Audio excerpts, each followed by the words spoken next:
এবার নেটিজেনদের ব্যাপক সমালোচনার মুখে পড়েছেন এই মডেল অভিনেত্রী। মডেল ও ব্র্যান্ড প্রমোটর বারিশা হক মাঝে মধ্যেই চলে আসেন আলোচনায়। এর আগে একটি মন্তব্য করে পড়ে যান সমালোচনার মুখে। আবারও তিনি পড়েছেন নতুন বিতর্কে। জানবো বিস্তারিত।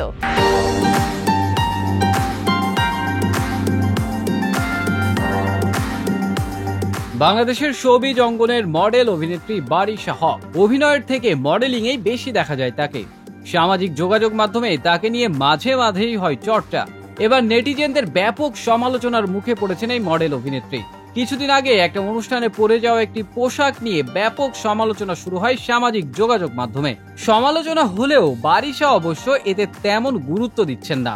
নেটিজেনদের অধিকাংশই করছেন নানা ধরনের নেতিবাচক মন্তব্য। পেশাগত কারণে বারিশাকে বিভিন্ন সময়ে পরিস্থিতি অনুযায়ী পোশাক পরতে হয়। তার জন্য অবশ্য বিভিন্ন সময়ে পড়তে হয়েছে তাকে নেতিবাচক মন্তব্যের মুখে। এই প্রসঙ্গে অবশ্য বারিশা হক কোনো মন্তব্যই করেননি কোনো মাধ্যমে। তবে তার ফেসবুক প্রোফাইল ঘুরলে দেখা যায় তিনি বেশ ব্যস্ত সময় পার করছেন তার কাজ নিয়ে। এর আগে ভারতীয় অভিনেত্রী তামান্না ভাটিয়ার সঙ্গে নিজের তুলনা করেন বারিশা হক। তামান্নার একটি ছবি আপলোড করে ক্যাপশনে বারিশা হক লিখেন, তামান্না ভাটিয়া আন্তর্জাতিক মানের তারকা, যিনি আমারও আপনাদেরও অনেক প্রিয়, বাংলাদেশের মেয়েদেরও খুব প্রিয়। সে কিন্তু জিরো ফিগারের নয়, বরং তার শরীরের মেদ নিয়েও স্টেজে আকর্ষণীয় পোশাকে সবাইকে মুগ্ধ করে তার প্রতিভায়। তামান্নার স্টেজ শো এর বেশ কয়েকটি ছবি ফেসবুকে প্রকাশ করেন বারিশা। তিনি আরো লেখেন, তাকে আমাদের দেশের মেয়েরা খুব প্রশংসায় ভাসিয়ে দেয়। সে প্রশংসা পাওয়ারই যোগ্য, তবে আমরা নই, আমরা অকর্ম, সব গালাগাল পাওয়ার যোগ্য, কারণ আমরা বলিউড নই, আমরা শ্যাম বাঙালি।